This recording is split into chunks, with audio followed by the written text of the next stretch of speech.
Hi, this is James Gardner, also known as the CineTechGeek, and I'm here today for Small Cinema Owners Association to show you the new tools free for any qualified small cinema to use to help you run your cinema more effectively, cost effectively, to give you more time to better serve your community.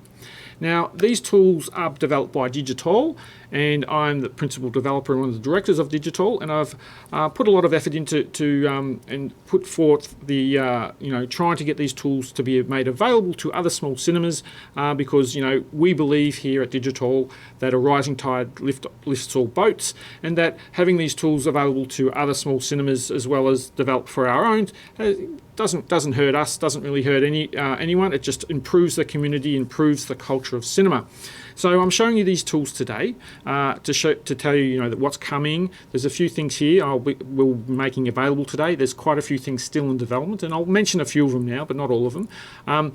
These are part of the tool set that was developed to help run our cinema chain, which is a set of small regional locations. Our main model here is to try and, for digitAll, is to try and implement technologies which allows us to make smaller regional communities more viable for running smaller cinemas. And that's what we're doing here, and we're sharing these tools for the pre-existing smaller cinema community. So let's get in and have a look at some of the things we've developed which may be very helpful to you. Now, it's up to you to have a look, and I'll show you some of these tools today, and if they look like they're going to be helpful, just you can just contact SCO and apply for an account, and we'll let you straight in. But let's have a quick look at what we're looking at here. So I'm going to jump to the screen. Here we go. This is just the login screen. Obviously my credentials are saved. You log in. Now there's a lot of data here at the moment. This is sort of got more data than you would see because it's my admin screen. It's got all the pre-existing and developed tools being developed as well. You'll only get to see pretty much this tool, and your profile page. And we're going to jump into the first tool that we're going to offer here, which is called the release tool. So what does a release tool do? Well, as a small cinema owner, it's typical for small cinemas for some reason in Australia that they get content quite late. They're restricted from content. Now, we can see that by actually looking at the data tool, the data mining tool on the SCO website already. This is, if you go to the cinema side, you'll see a list of all the cinemas, and you click on the delay here. You'll see here it talks about, this calculates in real time every week how, what's the average number of weeks that your cinema gets content. So if you get it, or how many, if you might content in the first week, second week, third week, fourth week, and it basically averages that out and tells us who's getting treated, very well, and who's not getting treated so well. And you'll see down here, when we get down to 3 or more, that most of those locations are small cinemas. And unfortunately, a lot of distributors don't actually give out the information sheet, which is like a recommended retail price of when the film's going to come out, and how much, what the policies were required, and the terms, etc. They don't often give that to small cinemas, and that also puts us on the very back foot of knowing what's coming. And before we know it, a lot of the times they say the window is closed. We might see a film coming, and you call them and say, oh, the window is closed, you can't have it till a lot later. So this tool is to try and help you to get in early, to arrange your content early, especially if your community thinks it'll be interesting. So let's jump into the tool and see how that is done. Now we're in the release window, and you'll see here basically what it is doing. It's extrapolating when the slate, as people call it, or what's coming up in the near future. And from here you set the date range that you're going to look at, because there's quite a lot of data that's dealing with, so you're limited to where you want it to look at. And from there you can do things like create filters. I've created a number of filters here. You can activate the filters by turning on the activate. You can change the order in this list by moving them up or down, and you can delete them. You can double click on the names and change the names, or you can click on these buttons here to actually select all the locations that you want to add in this filter in terms of which distributors you want to restrict. So if I go here and say just I want to see main distributors, I'm only seeing the main distributors in the timeline now. You can also again do more searching by having a look at this table here that gives you a number of items to search from. Commonly, if you, for example, you want to see PG films, etc., and that'll just restrict the search to PG. Or if you want to see comedy and you put comedy in there and delete it there, you just see the comedy film. So it's very useful for trying to dig down and filter to exactly the sort of films you want to see on the timeline. Then you actually have the timeline itself. Just clicking on these names will collapse or open them up. And on the timeline, we'll just get rid of that filter there. Obviously, if you put your mouse over any item on the timeline, it'll give you details on the poster and other bits and pieces, the distributor and genres. And if you click on the item, it then comes with all the data you'd probably want if you're doing research. Do I want this film or not? What's the blurb, synopsis, actors, and all that sort of stuff. Links to IMDb, TMDb, the trailer. You watch the trailer, go full screen to give you an idea what it's like, for example. So everything's there that you'd possibly want to do a lot of research on the potential films coming up, and this gives you a very good context of it coming up in the near future. So you can get very much in advance of making sure that you book the film well in advance, so it's more likely you'll get it when you need it. Now, you'll also see here, and obviously, some navigation buttons. You can just click and drag the timeline. For example, you can go in and out, so you can see more, see less. Now, some nice things about this here is that you can actually turn on the school holidays, so you can see the school holidays for the particular region you're in when they start and end. That's extremely important because holidays is very much a time when you make money, so you really want to know contextually what films you're getting in and outside of the school holiday. So this gives you a really good way of figuring that all out. Public holidays as well, you can turn that on and off. You'll see there's some public holidays here. You can turn on some weeks, so it just gives you the weeks so you can see them on and off. Now, some interesting things here. You'll see some things are quite small here, so that's indicating that item is starting in that week or that period, but it's starting the day before the next period. And that's just the way that they like to do it sometimes, but it sort of squeezes up that way. So I know that film's starting there, but it's starting at a strange date. You can put the duration button on, which will make everything basically the length based on its duration. So you've got an idea based on how long the film is relative to other films. So film duration can be very important. So if a very long film obviously can be a problem sometimes, so that might help you figure that out. But that does rely on the data that it gets updated every week into the system. One feature that's very new, added just recently, is the Google Trends feature. So you'll see here we have to select some items, and it'll do it to the last 5 items selected. In this case, I'll use an example of we're going to have a look at the upcoming kids film. So Frozen 2, Addams Family, and Queen's Corgi. Now, if we select those items, they will be selected down here. Now, you can select these 3 different buttons. So when it does the Google Trends, it'll do it with the title with the movie at the end, or the title with the trailer at the end. Because sometimes you want to refine the search for Google Trends. So we'll just go to the top one for now. And you'll see it'll open up Google Trends with those 3 topics. Now, you'll see here straight away that Frozen just kills the others, which you become to expect. But some things I do sometimes is I take out the commas because, or in this case, the date, because people are unlikely to search it based on those criteria. So it makes it easier to fix those searches and to get a better idea of what's going on. Now here you'll see that it always comes up to 100 it's relative to it always comes to the top of 100 because the trends are all sort of relative based on each other, because Google doesn't give you that much information, but they'll give you the trend of what's actually going on. Based on this, you can actually see the interest at this particular time on the last 90 days of those particular searches and what people are looking for. So it gives you an idea of what may be popular and what may be not. So in this sort of case, let's knock out Frozen, because it's obviously very, very popular. And now we can have a look at Queen's Corgi and Addams Family. Addams Family obviously is trending a lot better than Queen's Corgi. So you'd be more inclined to book Addams Family obviously now after looking at these trends data than you would the Queen's Corgi. Now, you could, for example, go back to here and do a search and trying to refine it a bit more. So, because typically a lot of people type in the name of the film and trailer. So we'll quickly get rid of some of the anomalies in here that that tends to give us better results.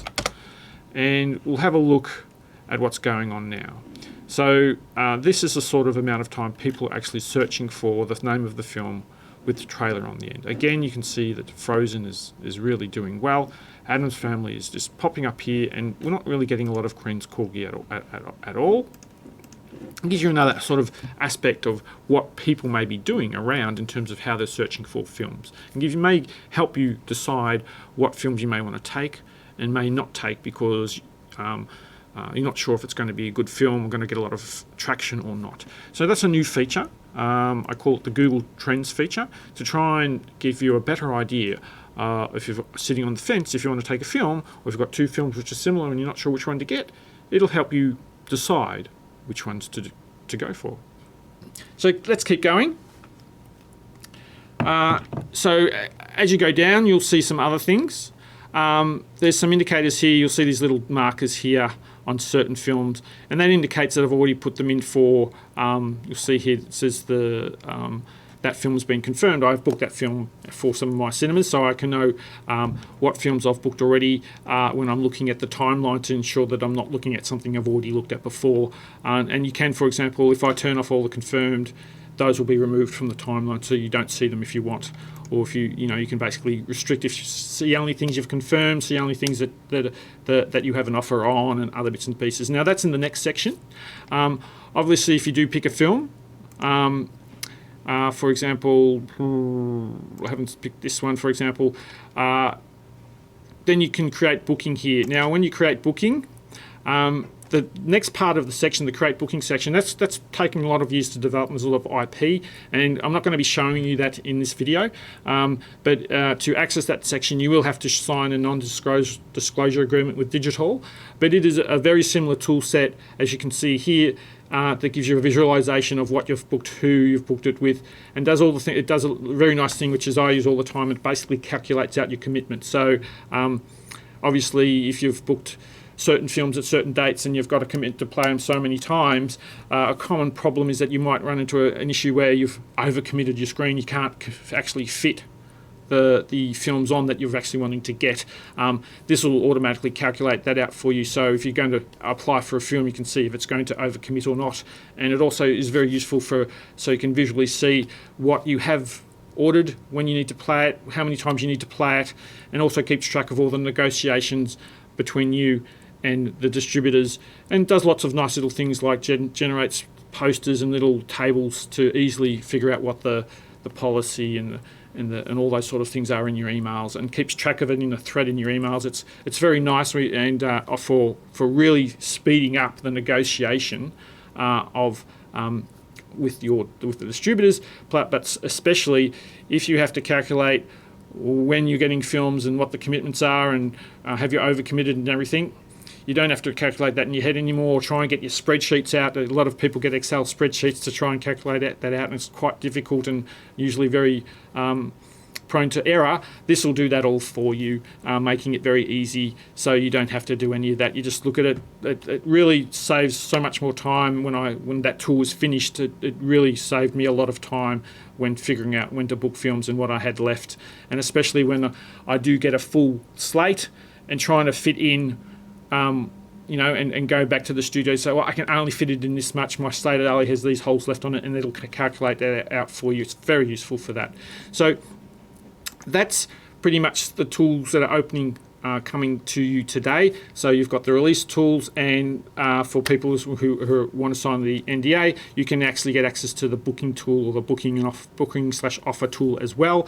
And now this is only the start, of course. Some other things are coming early next year. One of the things I wanted to bring to market, and I'm hoping to let's go to the back. Actually, I'll show you that now.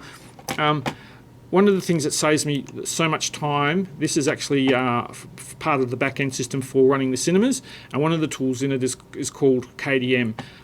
Now, I have not ingested a KDM for over 3 years. This system has been looking after all my 3 sites plus another 7 sites, I think, and they haven't ingested a KDM for all that time as well. It just all happens automatically in the background. And you can see here in the table up above, KDM's coming in, the locations they're going to, and when they were ingested or not, and the time that they were ingested. Now, just to give you an example of exactly how well that works, let me just quickly show you a part. Now, typically what happens when a KDM comes in, you'll see it in your email box. So this window here, you'll see KDMs coming in, and straight after, bang, bang, bang, bang, bang, they go straight into the servers. The system here, what it does is that as soon as a KDM comes in and gets into an email, this system picks up that email, finds out where it needs to go, and pushes it directly into the servers pretty much instantaneously. This has been very useful. For example, if there's been an error in KDMs and you have to call up for an emergency KDM, having to ingest it by hand can take you a considerable amount of time. All you really know is that once that email arrives and is in your mailbox, it's within 30 seconds, it's already in the server, ready to clear the content for play. So that's very useful. Saves a lot of time not having to deal with KDMs anymore. And the system really, what it does is it part of the solution, and you'll see here, for example, in the targets, just have a look at one of the targets. You actually configure because a lot of the sites aren't on all the time, so the system deals with if the KDM, it can be told if the KDM doesn't get ingested in 12 hours, send a message of an error. So really, the only time you would only get an indication that there is a problem is when there's a problem.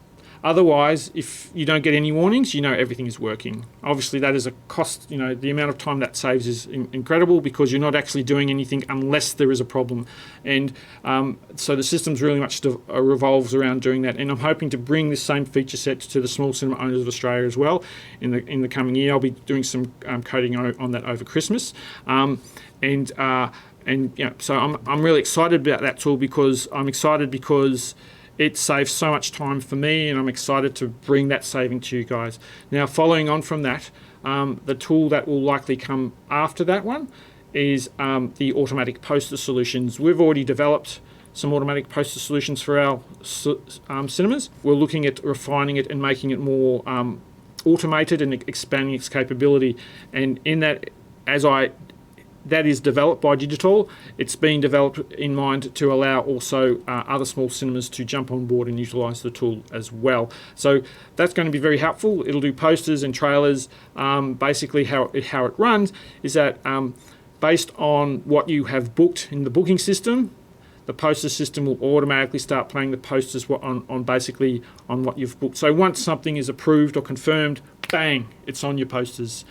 Automatically, you do nothing. That's the sort of cost-saving and time-saving tool sets we want to bring to the market to really help the small cinema owners improve how they offer and advertise and give them more time to help with giving a better result for their communities, because it's difficult for small cinema owners and we want to make it better, especially because that'll lift the culture of cinema and help us bring it forward. Anyway, that's the video for today. I hope you are interested and I hope I get a few people involved with these projects, because it does help us in finding bugs and other issues when you do utilise our tools, and I'm really hoping that it really helps with the Australian cinema community. And yes, let's long live Australian cinema, and I'll talk to you later. This is James Gardner for SCO. Bye for now.